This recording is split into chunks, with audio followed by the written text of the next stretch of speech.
Have you ever felt like your emotions were a storm, raging inside you while the world demanded your calm?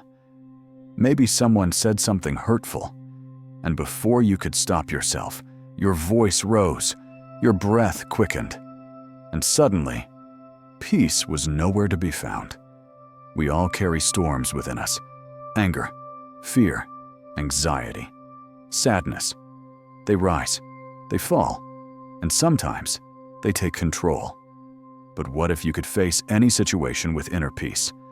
What if your emotions no longer controlled you, but instead became your greatest teachers?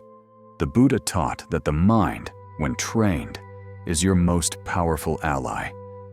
That calm is not found outside, but cultivated within.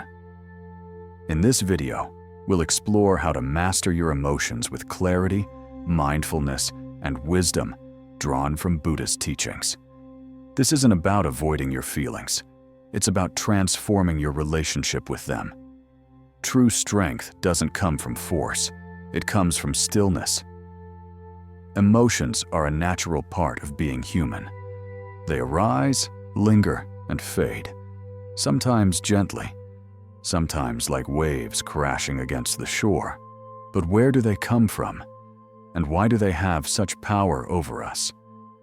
According to Buddhist wisdom, emotions are not enemies to be feared, nor obstacles to be avoided. They are simply mental formations, impermanent, conditioned responses arising from our contact with the world. When we see something we like, pleasant feelings arise. When we hear something offensive, anger may surface. When we recall a painful memory, sadness may flood the heart. But none of these emotions are you. They are not your identity. They are visitors, temporary, shifting, and dependent on causes and conditions. The Buddha compared the mind to a mirror. When dust our emotions settles on the mirror, we can no longer see clearly. But the mirror itself is not broken. It only needs to be wiped clean with awareness. And so, the problem is not that we feel. It's that we often become lost in what we feel. We believe our anger is truth. We mistake fear for wisdom. We let anxiety guide our actions and sadness define our worth. But what if we paused? What if, instead of reacting, we observed? What if we could simply say to ourselves, "This is anger. This is sadness. This is fear. Not my anger. Not my sadness. Just a passing mental state." You see, the Buddha taught that suffering arises when we cling, when we identify with the passing waves of the mind. But when we can witness these emotions without judgment, without attachment, we begin to experience freedom. This is the heart of mindfulness, to watch the mind with the mind, to become aware of what is happening without being pulled under by it. Imagine your mind as a clear lake. When the surface is disturbed, you can't see the bottom. But when the waters become still, everything becomes clear. The nature of the mind is like that: peaceful, spacious, and naturally aware. So when an emotion arises, don't rush to change it. Don't resist it. Don't feed it. Just see it for what it is: a ripple on the surface, not the whole of who you are. This simple shift from identification to observation is the first step toward mastering your emotions. It's not suppression. It's not denial. It's understanding. Because once you truly understand the nature of the mind, you no longer fear your emotions. You learn to walk beside them, not behind them. You learn to respond, not react. And in that space between impulse and action, you find the freedom the Buddha spoke of. The freedom to choose peace, even in the face of pain. Have you ever wondered why certain things trigger you? Why a small comment from someone can spark a deep reaction, while other moments pass by unnoticed? These emotional reactions are not random. They have roots, often buried deep within our past, our conditioning, our fears. In Buddhism, we are taught to look beyond the surface, to ask not just, "What am I feeling?" but also, "Why am I feeling this?"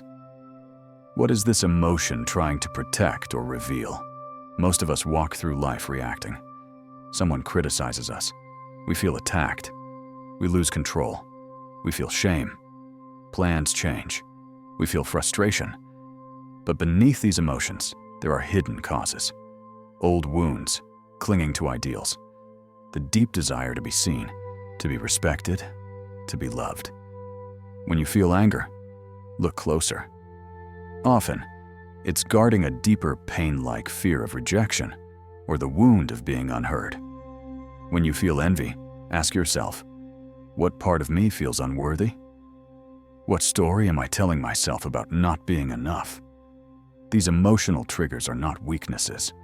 They are invitations to turn inward, to bring light into the corners of the mind we usually avoid. In Buddhist practice, we call this investigation. It is a powerful form of mindfulness, not just noticing what you feel, but gently, kindly asking why. The Buddha taught that suffering arises not from what happens to us, but from how we relate to what happens. Our reactions are shaped by our attachments to how things should be, how people should treat us, how life should unfold. The more tightly we cling to these expectations, the more pain we feel when reality doesn't match them. So when we speak of mastering emotions, we're not talking about controlling the outside world. We're talking about understanding our inner world, the habits, the beliefs, the stories that keep us trapped. There's a story of a man shot by an arrow. When others rush to help him, he says, "Wait, I need to know who shot me, why they did it, what kind of bow they used, and where the arrow came from." But the Buddha reminds us, if we waste time overanalyzing the source, we bleed. And yet, we must also not ignore the wound. We must look at it directly, clean it, care for it, and most importantly, learn from it. That is how we grow. Every emotional trigger is a messenger. It says, "Look here, feel this, understand yourself." And when we respond with mindfulness, with compassion instead of blame, we loosen the grip these emotions have on us. So the next time you feel anger rising, or fear tightening your chest, or sadness pulling you inward, pause. Ask yourself, what part of me is hurting? What need is going unmet? What story am I believing right now? The answers may not come quickly, and that's okay, because awareness is the beginning of healing. And in Buddhist wisdom, healing begins not by changing what we feel, but by changing how we see what we feel. When we recognize the roots of our emotions, we no longer fear them. We begin to understand them. And with understanding comes freedom. We all experience emotions, but some emotions hit harder than others. Sometimes it's not even the situation itself, but how it touches something deeper inside us. Have you ever noticed how one person's words can ruin your whole day, while another person saying the exact same thing doesn't affect you at all? That's not a coincidence. That's a trigger. In Buddhism, we are taught that every emotional reaction has a root. It doesn't come from nowhere. It comes from inside, from the mind, from memory, from attachment, from belief. An emotional trigger is not just a response to what's happening now. It's often a reaction to something that happened a long time ago, or to something we're afraid might happen in the future. Someone raises their voice, and we feel fear, not because of the voice itself, but because it reminds us of a time we felt unsafe. Someone disagrees with us, and we feel anger, not because of the disagreement, but because we link disagreement with rejection. Someone gets praised, and we feel envy, not because they did well, but because we believe we are not enough. These reactions are not flaws. They are clues. Clues that help us understand the stories we carry. Clues that point us to our most tender places. When we are triggered, the mind often moves fast. Thoughts rush in. Tension rises. The body prepares to defend or to escape. But this is where Buddhist wisdom invites us to do something radically different. Instead of reacting, we pause. We observe. We ask with curiosity, not judgment, what am I feeling right now? And where is this coming from? By naming the emotion anger, fear, sadness, shame, we create a small space. And in that space, we can look deeper. Behind anger, there is often pain. Behind fear, there is often a longing for safety. Behind jealousy, there is often a hidden belief that we are unworthy. And behind sadness, there may be love that had nowhere to go. The Buddha taught that clinging is one of the causes of suffering, and we cling to more than just possessions. We cling to identities, to expectations, to how we think things should be. When reality doesn't match the story we've created in our minds, suffering arises. That moment, when expectation meets reality, is often when a trigger appears. Someone interrupts us, and we feel disrespected. But maybe the deeper pain is the belief that our voice doesn't matter. Someone forgets to include us, and we feel hurt. But maybe the deeper fear is that we're not truly loved. Someone disagrees with us, and we feel threatened. But maybe we've tied our self-worth to always being right. The trigger is the surface, but the root lies deeper. And unless we examine that root, we'll keep reacting in the same ways, again and again. In Buddhist practice, there is a word, yoniso manasikara, wise attention. It means looking deeply, not just seeing the surface. It means asking not just what, but why. It means tracing the emotion back to its seed. And when we do, something beautiful happens. We stop blaming others for our pain. We stop running from our discomfort. We begin to hold ourselves with gentleness. And in that gentleness, healing begins. Because triggers are not just about pain. They are about possibility. Every time we are triggered, we have a choice. We can react automatically, or we can respond mindfully. We can repeat the same old pattern, or we can pause, breathe, and create something new. That pause is where transformation begins. So the next time you feel overwhelmed, instead of asking, "What's wrong with me?" try asking, "What is this feeling trying to teach me?" Instead of pushing it away, listen to it. Because emotions are not the enemy. They are messengers, and even the most difficult ones come bearing truth. The more you understand your triggers, the more compassion you develop for yourself and for others. You begin to see that everyone is walking through life carrying unseen wounds, and you begin to meet those wounds not with judgment, but with presence. This is how we begin to master our emotional world, not by force, but by awareness, by kindness, by recognizing that what we feel is not a sign of weakness, but an opportunity for awakening. The root of the trigger is where healing begins. And when we choose to face it with mindfulness, we begin to loosen the grip of suffering. That is the path the Buddha walked. And it is the path available to each of us, right here, right now. So far, we've explored how emotions arise and how they're often rooted in old patterns, unspoken needs, or deep attachments. But the question remains, what can we do about them? How can we respond when we feel overwhelmed, angry, anxious, or hurt?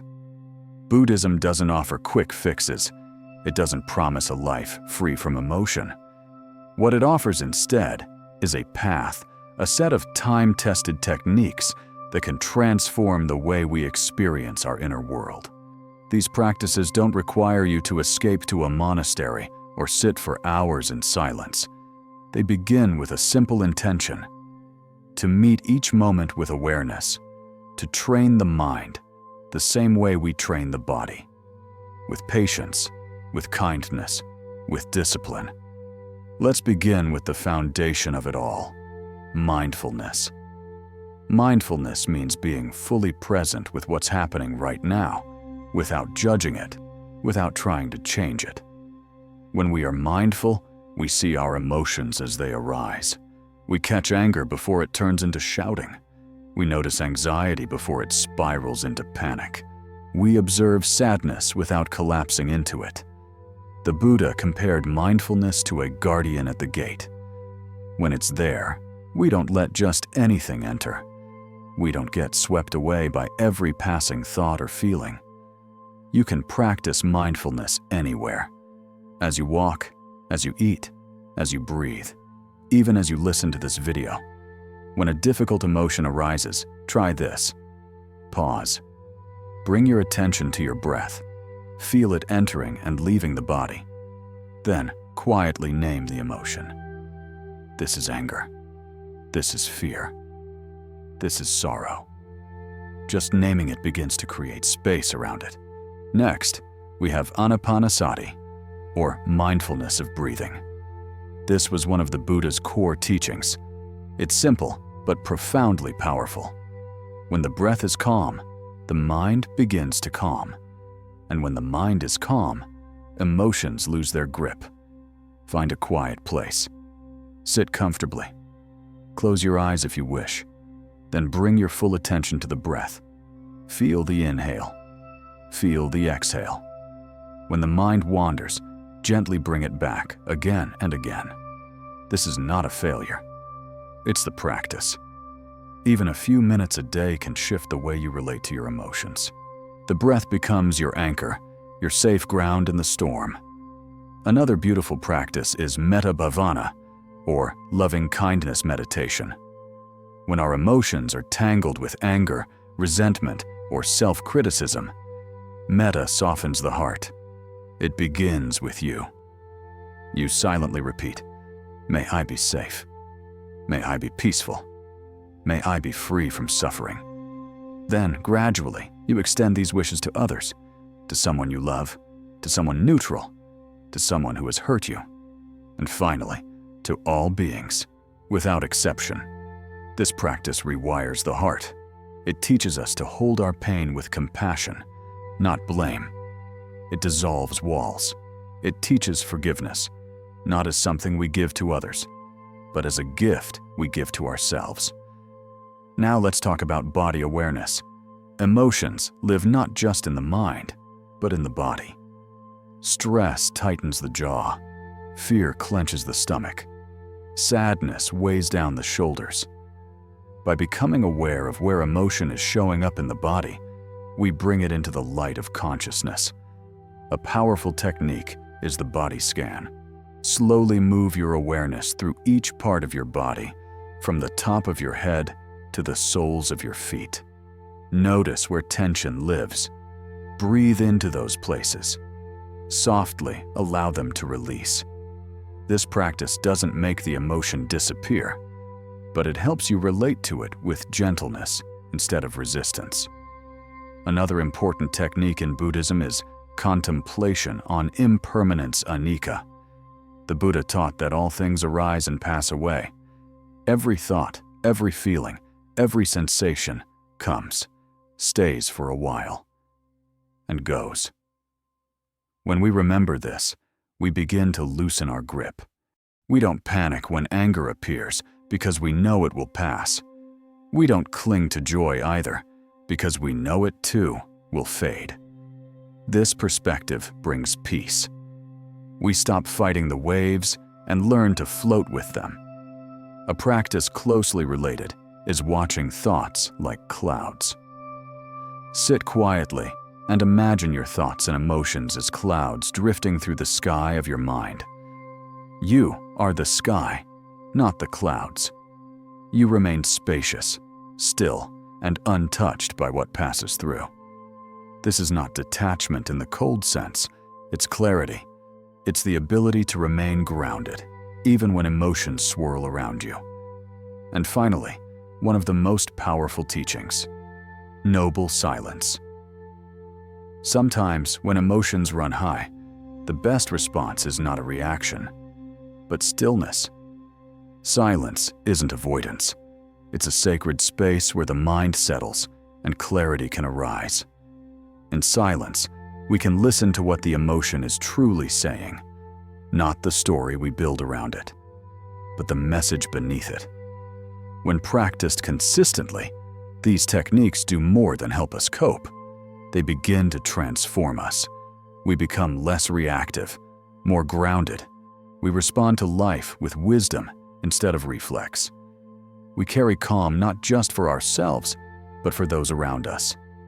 And this is the essence of emotional mastery in Buddhism. Not suppression, not control, but conscious presence, kind attention, and the deep understanding that even our strongest emotions are passing guests, not permanent residents. You don't have to conquer your emotions. You only have to understand them. And through that understanding, they lose their power to control you. This is not a one-time fix. It is a practice, a path, and every step taken in awareness is a step toward freedom. It's one thing to understand emotions on a meditation cushion. It's another to stay calm when your boss criticizes you in front of a team, when your partner says something that stings, or when life throws you the unexpected. But this is where the teachings come alive. This is where practice becomes real. Let's start with the workplace. Modern work life is filled with pressure deadlines, meetings, competition, conflict. It's easy to lose ourselves in stress. But stress itself isn't the enemy. It's how we meet it that matters. Imagine you're about to give a presentation. Your heart races. Your mind floods with self-doubt. Instead of resisting the anxiety, try this. Feel your feet on the ground. Take one conscious breath. Silently say to yourself, "This is anxiety. I feel it, and it's okay." That small act of awareness shifts everything. You're no longer drowning in the emotion. You're standing beside it, steady and present. Now picture a meeting where someone criticizes your idea. You feel a surge of anger, embarrassment, maybe even shame. In that moment, mindfulness gives you space. Instead of snapping back, you pause. You feel the emotion, acknowledge it inwardly, and respond, not from pride, but from presence. A calm response might sound like, "Thank you for your feedback. I'll reflect on that." You walk away with dignity, not damage. Now let's take it home into relationships. Relationships are fertile ground for emotional triggers. We love, we expect, we hurt, we react. Imagine your partner forgets something important. The story in your mind says, "They don't care, I'm not important." Before reacting, breathe, ask, "What am I feeling? What do I really need right now?" Maybe beneath the frustration is a longing to feel seen. When you see that clearly, your words come from the heart, not the wound. You might say, "I felt hurt when this was forgotten. It matters to me." That's vulnerability. That's connection. That's real communication. Even in parenting, these teachings apply. When a child is having a meltdown and you feel your own frustration rising, you pause. You ground yourself. You remind yourself, "This is a little person learning to feel, and I am here to guide, not to control." Staying calm doesn't mean suppressing what you feel. It means creating enough space to choose your response. And what about life's unexpected moments? A canceled flight, an illness, a plan that completely falls apart. In these moments, the teaching of impermanence becomes our refuge. You remind yourself, this is not permanent. This too will pass. And you choose how you meet the moment with resistance or with grace. One of the most powerful examples comes from a monk who was asked, "What do you do when insulted?" He smiled and said, "If someone gives you a gift and you don't accept it, where does the gift go? The answer? It stays with the giver. You don't have to accept every insult. You don't have to carry every criticism. You can let it go, not out of weakness, but out of wisdom. That's emotional mastery. Bringing Buddhist practice into everyday life isn't about being perfect.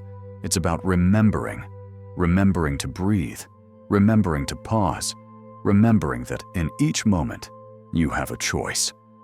To react or to respond, to close or to stay open, to follow the wave or to rest in stillness. These modern moments are the perfect place to practice. You don't need a quiet mountain to find peace. You can find it in traffic, in an office, in the middle of a hard conversation. Because peace isn't a place, it's a way of being. And every time you meet a difficult situation with awareness and compassion, you are living the teaching. You are becoming the calm in the storm, the eye in the hurricane, the presence that transforms the moment, not by force, but by love. We often think of peace as something we visit, a place we go to escape the noise, a temporary pause between moments of stress. But what if peace wasn't just a break in the chaos? What if peace could become your way of life? Not something you chase, but something you carry. In Buddhism, inner peace is not an achievement. It's not the result of controlling everything around you. It's the result of understanding what's within you. When we live with awareness, we begin to see that the outer world is never truly stable. People change. Plans fall apart. Emotions rise and fall. But there is something within you that remains constant. That something is your awareness, your presence, the part of you that can witness everything without being shaken by it. This is what the Buddha pointed to when he spoke of equanimity, a mind that remains balanced through joy and sorrow, gain and loss, praise and blame. Equanimity doesn't mean you don't care. It means you care deeply without being consumed. You feel, but you're not flooded. You act, but you're not attached to the outcome. That is the beginning of peace as a way of being. You start by cultivating it in stillness, in meditation, in silence, in moments of reflection. But slowly, it begins to follow you, into your conversations, into your work, into your relationships, even into conflict and challenge. When someone criticizes you, you no longer take it personally. You hear their pain, you feel your reaction rise. But you choose to meet the moment with clarity. When plans fall apart, you no longer crumble with them. You breathe. You trust the unfolding. You adjust with grace. This is the power of inner peace. It doesn't come from ignoring life. It comes from fully showing up for it, with a calm and steady heart. And the beauty is, you don't need special conditions to live this way. You don't need the perfect home, or job, or partner. You don't need everything to go your way. You simply need to remember, moment by moment, that you are not your thoughts. You are not your emotions. You are not your achievements or your failures.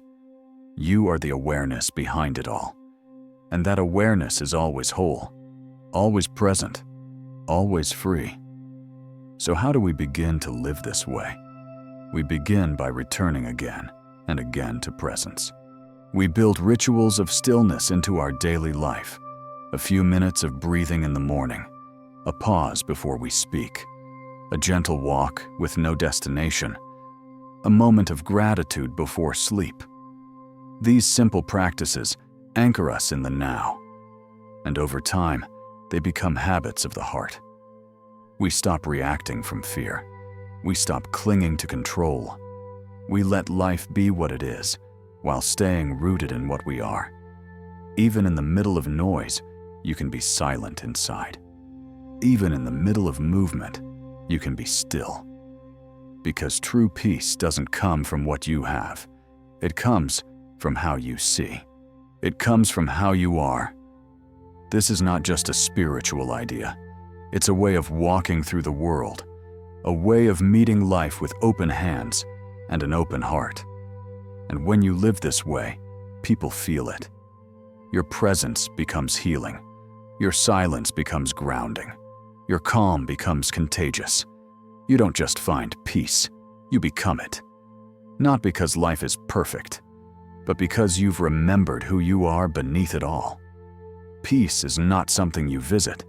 It is something you return to again and again until one day you realize you never really left. You've made it this far.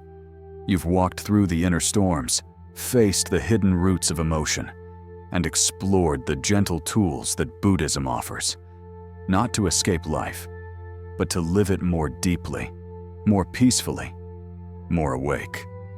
And now, we arrive at the heart of it all. Inner peace isn't a destination. It's not something you finally reach after years of perfect practice. It's not a reward reserved for saints or monks. It's a quiet truth that's always been there. Beneath the noise, beneath the fear, beneath the stories we tell ourselves. It is the calm within. The part of you that remains untouched no matter how loud the world becomes. The part that watches the waves, but is not the waves. That feels the fire, but does not burn. This calm doesn't mean you'll never feel sadness again, or that anger will never rise. It means that when those emotions come, you'll know how to greet them. You'll know how to pause, to breathe, to listen, to respond with care instead of reflex, to return again and again to stillness. That is the path of emotional mastery. Not perfection, but presence. Not avoidance, but awareness. Not control, but compassion. And here's the most beautiful part. The more you live from this place, the more the world around you begins to shift. You become the calm in the meeting room, the stillness in a heated conversation, the softness in someone else's pain. Your presence becomes a refuge, not only for you, but for those who cross your path. So if you take away just one thing from this journey, let it be this. Your emotions are not your enemy. They are your teachers. They are your mirrors. And they are your bridge to a deeper peace. You don't need to fix yourself. You only need to come home to yourself. Again and again. The next time you feel overwhelmed, place your hand gently over your heart. Take a slow, conscious breath and remind yourself, this is not punishment. This is presence. This is not weakness. This is wisdom. This is not the end. This is the path. Let your calm be your courage. Let your awareness be your anchor. Let your heart become your home. Thank you for sharing this space. Thank you for choosing peace. If this message touched you, if it gave you clarity, comfort, or calm, consider leaving a comment. Let us know how this teaching spoke to you.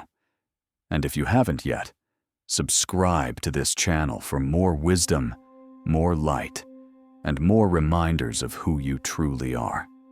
Until next time, may you walk gently. May you breathe deeply. May you meet each moment with the calm within.